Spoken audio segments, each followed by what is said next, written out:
over to His Grace the Duke of Richmond. Ladies and gentlemen, friends, each year as we gather at the revival at this unique theatre of motorsport, it is sobering to remember our motor circuit's roots as the theatre of a very different kind. Because from 1939 to 45, the young and the brave flew from these fields, risking literally everything to protect the liberty we all enjoy today. This year marks the 75th anniversary of the D-Day landings, the great Allied invasion of Normandy in France, whose coastline is only 100 miles away, due south from this very spot. It seems incredible today to appreciate just how close these Sussex fields lay to the focus of such an immense, bold and daring military operation. Our airfield here, known during the Second World War as RAF Westhampton, had played a prominent role 4 years earlier in fighting the Battle of Britain. In June 1944, RAF Westhampton reprised that role in launching vital missions in support of the Allied landings upon those Normandy beaches. This airfield's proximity to that objective, a foothold from which Europe could be liberated from occupation by an occupying regime, that saw D-Day landing preparations and then operations launched from here on the Sussex-Hampshire border. Much of the D-Day story, or Operation Overlord as it was properly called, is a familiar tale today. The sheer number of ships, aircraft, vehicles and personnel alone are simply jaw-dropping.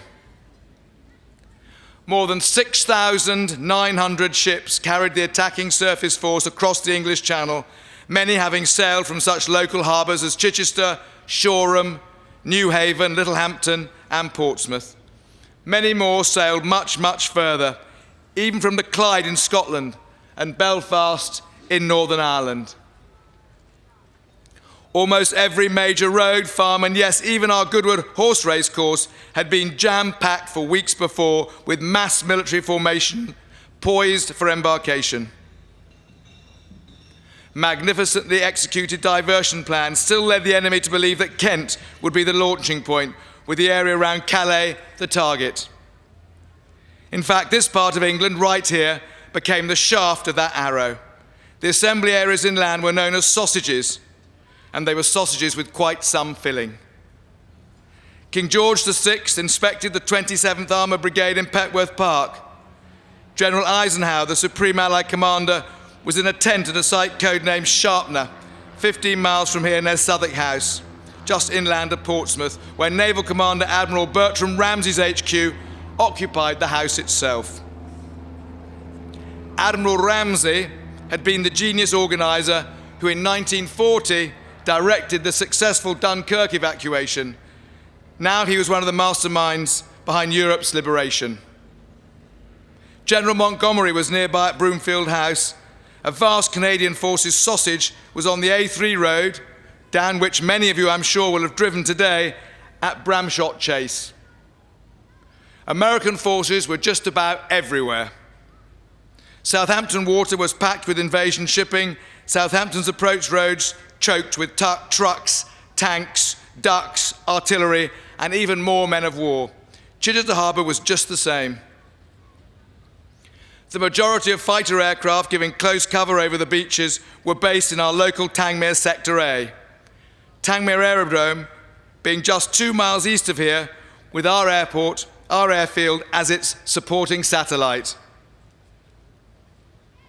In February 44, 75 years ago, a new sector operations room was set up in Bishop Otter School here in Chichester, controlling no fewer than 56 squadrons involved in Operation Overlord.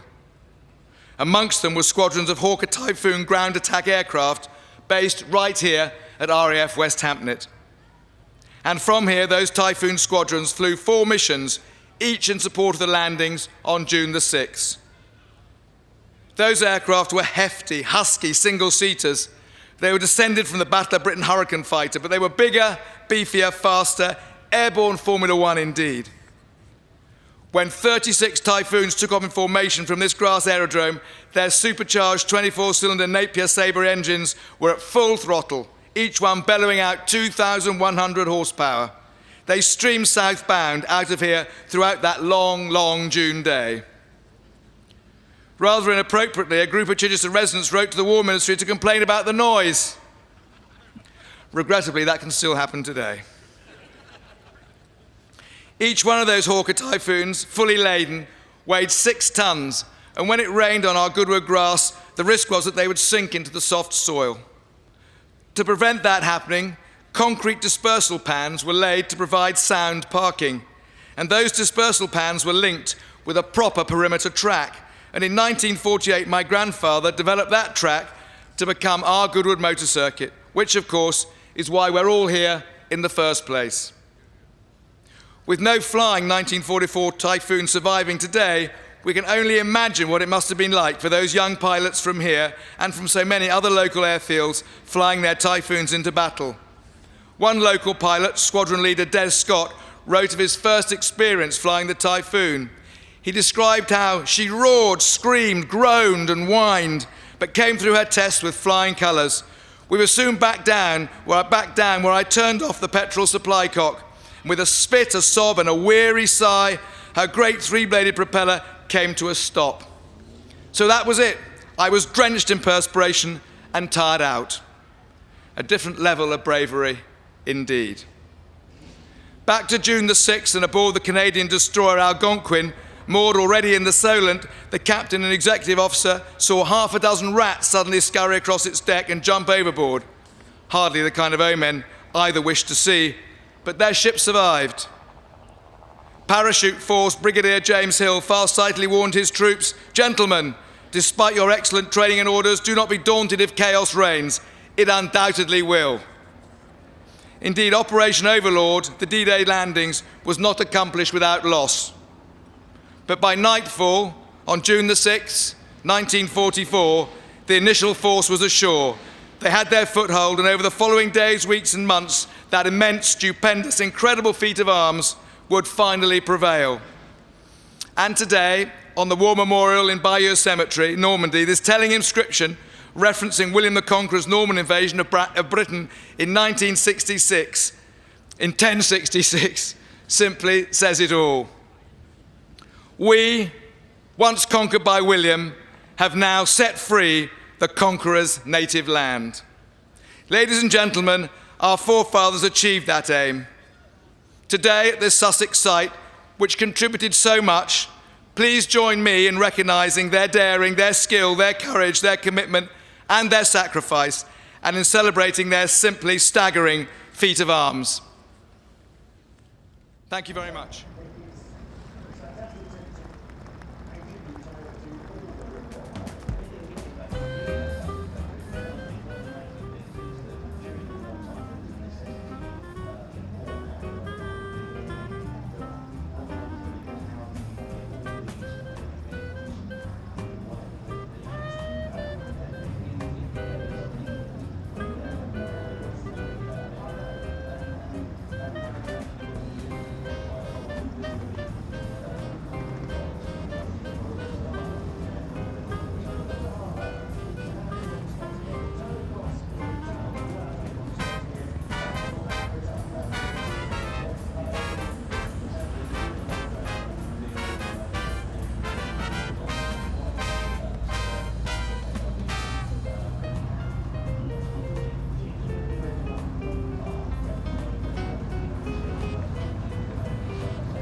Well, that was unbelievably moving. This is Barry Nutley. I'm joined by Keith Nesbitt alongside, who is something of an expert when it comes to the hardware. But having said that, we are both looking at the most moving scenes and a most wonderful address by His Grace.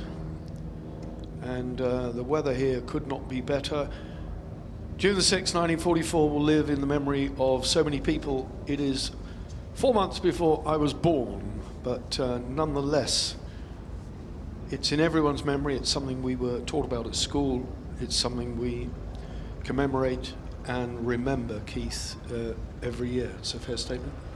Yeah, absolutely. And it's nice to remember those that have sacrificed, both in this country and abroad, so much so that we could maintain our freedom that we celebrate now. Freedom is the word, because this literally was do or die, and it was something that we, the combined Allied forces, had to make happen in order to secure freedom for the next generations. And, you know, in fairness and due respect to our adversaries on that particular, well, throughout the major conflict, you know, those were soldiers just like you and I might have been doing their duty within a regime that possibly was not the most balanced, if you know what I mean. Absolutely, and it's nice to see when I go to Normandy, there's so many reenactors and American military vehicle owners that will visit the other cemeteries from the Axis forces to pay their respects there as well. Yeah, quite right too. And we have a truly international gathering, and we're about to get the most amazing sound. So just take a look at this.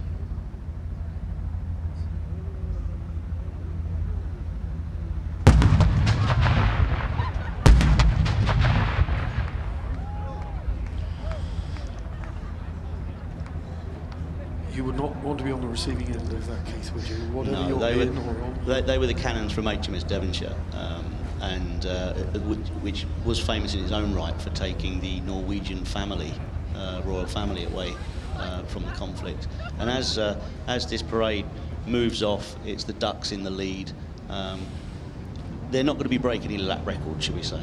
No, and a very interesting amphibious vehicle, of course, and in Boston, on the east coast of America, they actually do duck tours around the city where you can drive into the harbour and out again. They used to do it in London on the Thames as well. Did they really? They did, yeah. You see going past there, the Clubmobile, there was a special mention of that. It wasn't just men that went into war as well. It was a lot of the women that went into war, including the donut dollies that supplied all of the donuts and teas and coffees and morale for the US troops.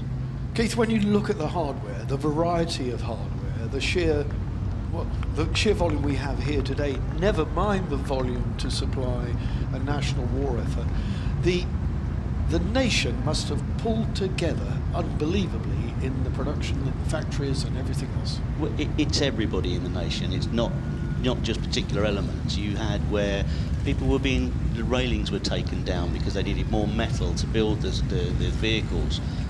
People giving up lots of their time to aid the war effort. It's just incredible. I said I wouldn't put you on the spot. Duck is D-U-K-W. What does it stand for? Do you know what? I've always called them DUKWs or DKWs. Yes. It's to do with the drive. It's as I was explaining earlier, they're based on a GMC chassis. The GMC lorries you see driving around, they're 10-wheeled lorries, and there was a structure built around them to enable the transportation of goods from the beach. It makes you wonder what manner of oil seals and bearing seals you've got to keep all the water and muck out of all the moving parts underneath. They used to be leather. So were they really? They used to be leather, and of course over time they would shrink. So each driver of a vehicle would have the ability to maintain that vehicle to ensure that it was up to scratch for the day. Sherman tank? Yeah, M4A4 Sherman. I was saying to your colleague earlier, this is actually a very good restoration. It was a range find, and that means it's used by the UK military these days to practice firing their tanks at older tanks. So, the guys have done a great job restoring that. Little Villiers powered bike, that will either be a James or a Francis Barnett or something. I think it's a Francis Barnett. Something of that order. I'm the motorcycle man in the team, so I have a fond interest for all things with two wheels. The Americans brought a different dimension of hardware to us as well, did they not? And I mean, let's not mince words, we owe a lot to those guys. Oh, we owe everything, really. I mean, it's, there's many jokes made about the Americans, but about coming late into the war, but you can see why. I mean, came with so much equipment, men and supplies to aid our effort. What are we looking at there, that big beast? That looks like some sort of tank transporter or a heavy tractor. Yeah, that's a 1944 Federal, and I believe there's only 3 in the country. And Andy's driving that one at the moment, and he'll be very pleased to be driving in this parade and get that vehicle here. Ladies and gentlemen, you will not see a bigger gathering of World War II military hardware than right in front of you now. So if you've got your cameras ready, then phones these days, nobody uses cameras anymore, do they, unless they're professional photographers, but please capture these moments, because it's something that, as I was saying to Keith, we should pass down to generations, and lest we forget. Lest we forget, indeed. And it's a testament to the many people that are driving these vehicles around to maintain them and restore them, and to keep them running so that we can enjoy our opportunity to remember. Are they all in private ownership, or are there military preservation societies? Are they subsidised by manufacturers? How does it work? Well, none of these vehicles are being manufactured anymore, so a majority are in private hands. There are other military vehicle clubs that will club together to have components designed and built to maintain them, but they're mostly military vehicles are in private hands by enthusiasts. There's a nice M8 there with the girls on top, and Ben giving a nice wave there. Nitro Nick is his nickname. Keith, how many of, I mean, wartime was on the cusp of things moving from petrol power to diesel power. How many of these vehicles would have been diesel, or were they still running on gasoline? These were all running on gasoline, every one of them. Even the Sherman was a multi-bank engine, which is basically 4 or 5 engines, I think 5 engines, created this massive horsepower that's needed for these vehicles. Yeah. And so you then had a problem with the supply of fuel. I can imagine. And however that was done was with pipelines under the sea. It was done with thousands and thousands and thousands of jerry cans full, and then put into trucks and transported to the front. And of course, something like a tank or a big truck, it would not be economical. It would be an extremely thirsty beast. Yeah, well, if you think of the M4A4 Sherman, it's not miles per gallon, it's gallons per mile. Yeah. So very thirsty. And they had an awful lot of issues with getting fuel to the right people at the right time. And not forgetting the ladies played a great part in the war effort as well, but the D-Day landings as such, just the most massive exercise with horrendous casualties all through the Allied forces and, as Keith said, the Axis forces. It was a massive price to pay, but a necessary evil at an absolute crisis time. If it hadn't happened then, well, I dread to think where we would be today. Maybe you and I would not be. Yeah, possibly, yeah. As you say, a massive commitment by everybody in this country and in America as well, with the war drives to bonds to get more money to supply the war effort, with people giving up elements of their gardens to dig for victory. The list goes on and on and on. And it's a salutary lesson that I just hope has been learned by generations to come, because the writing was on the wall very early on, and we chose to ignore it. Yes. And that was probably the biggest folly of all. It was, and I think because of that's happened, and I think because I'd like to think that we are now a lot more educated in what each other's doing in different countries. And of course, the information technology now means that you can actually look at what's going on. So yes. we hope we'll never get to a situation like that again. But if we do, then what will be, but I'm sure it won't. And it would be a different sort of affair, wouldn't it, with the modern technology that you've just described? It would be, yes. I mean, all of these vehicles, everything was manual on them. There was no computer-generated graphics or fire support systems or anything like that. It was just sheer hardware, and the men and women that drove these and rode these and got messages across the front on the dispatch bikes, they would all be well trained, well versed in how to use the vehicle, just as our modern day military are well trained and well versed in how to use their vehicles. Well, I think we have to issue a huge thanks to all the people who brought these vehicles and preserved them, and there are reenactments all over Europe going on a regular basis, and thank goodness for that, because it does keep the memory alive, and there's something magical about military hardware. It has a unique smell, doesn't it? It does. It's that kind of canvas oily smell that Yeah. I think you should bottle it and add it as a perfume and give it on Father's Day, because it's a unique smell. I remember as a young boy, my sister's now an elderly lady, was courting, that was the word in the good old days, you know, in the 50s, a young man from Remy, and he was a 19-year-old, and he would pick her up in a 3-ton truck, and I would jump in that. And that smell is still here today in any of these vehicles I could sit in. It is exactly that, and it's a bit like with the classic race cars as well. That heady mix of the different oils and petrols and what have you, and it just takes you back to a time when I remember this when I was younger. The Jeeps there, the Willis Jeep being the most famous name, but there were several variations of the Jeep, and some were built in France as well.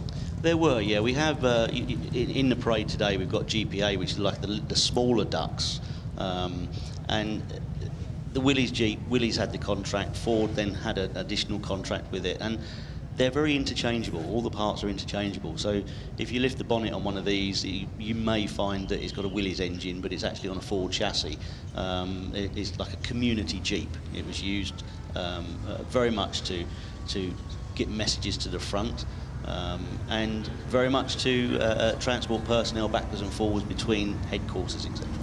Is there still old hardware out there lying around in farmyards, whether it be in this country, or is there still stuff around that you can find? There is still stuff around that you can find. It's just persuading people to part with it, I think, is the key thing. But it's out there. There's still a lot in France, in various other countries as well. There's still quite a bit. So if you wanted to buy a military vehicle, you get various different. You search on the internet. That's the biggest thing to do. Or speak to some of these guys at the infield and see where they got their parts from, if that interests you. Amazing. Beautiful, beautiful things. The Jeeps there. The Norton sidecar outfit, big side valve Norton sidecar outfit. I think it's called the Big Four, that one, wasn't it? I think you're right, yeah. Yeah. The smaller one, 500, was the 16H, also in military use. All of the British motorcycle manufacturers produced military hardware. BSA M20 being probably the most, I won't say the most popular, but the most common. And there's also a big, those are Big Four Nortons. I'm pretty sure those are Nortons. But wonderful stuff. And you'll remember seeing in some of the black and white films that the Germans had the BMW with a machine gun mount on the front, and some of these similarly had machine gun mounts, but no sidecar wheel drive. No. The BMW drove all 3 wheels. Yeah, the BMW was far superior, if you like, off-road, because of that reason. It drove 3 wheels. So there's a lot of motorbikes. There's a lovely Harley there going, WLA, I believe that one is. A big flathead. Yeah, big flathead. Nice big thumper, but takes some riding. Certainly would. Just absolutely magnificent. You can see the exhaust fumes coming out of that towing rig, pulling the Sherman there, and how hard that's working to actually pull the tonnage. Yeah, what does a tank like that weigh, ballpark figure? Ballpark figure, like 32 tons, I think. Goodness me. Sheer lump of metal. A sheer lump of metal, yeah, very, very hard. If I could just ask you a question, sorry to interrupt you. There was this, sadly, this experiment which went wrong with floating tanks, and many guys were lost in the rehearsals. How on earth did anyone conceive that a tank could float?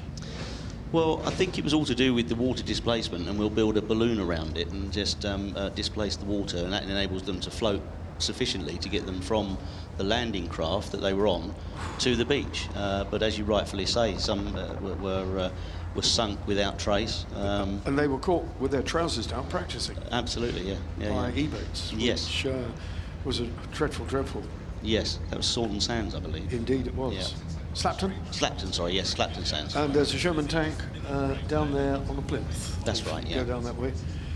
But, ladies and gentlemen, this is the commemoration of 75 years ago, the D-Day landings on the 6th of June, when servicemen from all the Allied forces combined their efforts to attack the enemy in the beaches of Normandy across 4 points. Yes, four yeah, 4 beaches. point, yeah. Well documented, and you can visit those sites. They are well worth a visit, and by all means, take your children so that they have an understanding. The museums are amazing. They've got some great kit in there if you're into your military history, and they're very educational. And I believe World War II military history is on the curriculum at schools as well, so people know how aware it is that they had evacuees, children that were taken from their homes and in central London or in bombing hotspots and put out into the country in farms, and it's just mind-boggling how everything gelled together to produce what we know now. Now, if I was setting that sidecar outfit up, I'd have 2 degrees of lean out, not lean in. Well, That's probably bent over the years, isn't it? Yeah, it's probably bent, yeah. Don't forget as well, as being a portly chap myself, I wouldn't fit in some of those vehicles now, so they were very slim there, smaller people. Yeah. Nice wave from the unit there. What a wonderful thing that is. Very nice. You know, you would just feel so proud, wouldn't you? Even the man in the top has this air of pride. Yes. And why not? Yeah, exactly. And he would be a tank commander, hence the reason he's got a shoulder holster. They wouldn't have any rifles in there because that took too much room to manoeuvre within a tank. So that's why they invented the small grease gun that we know now as a grease gun is what you use on a car. But this was all designed around how to get people in and out of a tank easier and how to facilitate that.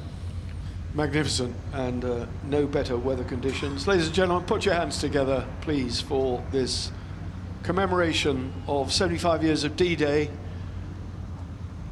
These guys deserve the recognition for bringing these wonderful machines to us at Goodwood on the 22nd edition of the revival here.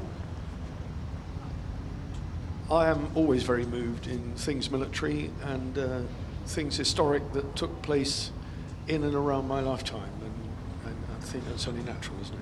I think it is. I think everybody has been touched by it. So, and they have family members, or there's stories, and many stories within stories of family members of daring do's, and some that didn't actually mention anything, and they only found out after they've sadly passed that what they did in the wartime.